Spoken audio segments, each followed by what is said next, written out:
বিকালে রানাঘাট ১ নম্বর ব্লকে রীতিমতো এই বিজয়া সম্মেলনী অনুষ্ঠান অনুষ্ঠিত হলো এবং এই বিজয়া সম্মেলনী তৃণমূল কংগ্রেসের। ইতিমধ্যে তৃণমূল কংগ্রেস জেলার বিভিন্ন জায়গাতে এই বিজয়া সম্মেলনী করছে, রাজ্য জুড়েও চলছে।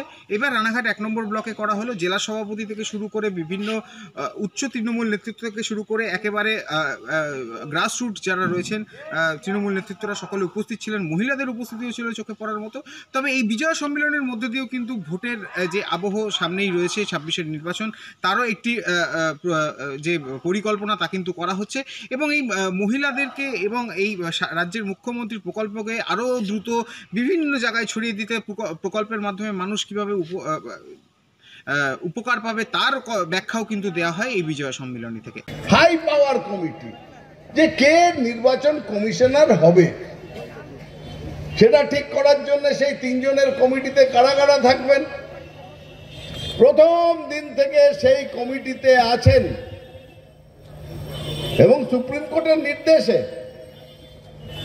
ভারতের প্রধানমন্ত্রী,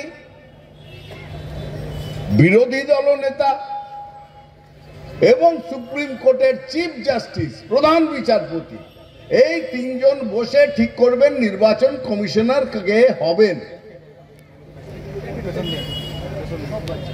রুলিং পার্টির প্রধানমন্ত্রী তিনি তার দিকে ভোট দেবেন, অপোজিশন পার্টির যিনি বিরোধী দলনেতা, আজকের দিনে মনে করুন নরেন্দ্র মোদী, বিরোধী দলনেতা রাহুল গান্ধী, এরা দুজন থাকবেন।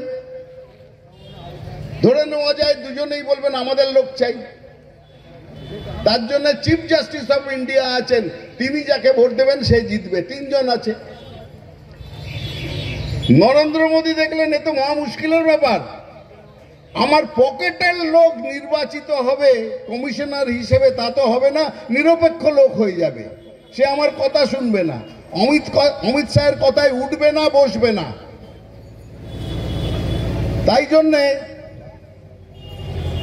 তিনি করলেন কি, একটা অর্ডিন্যান্স করলেন।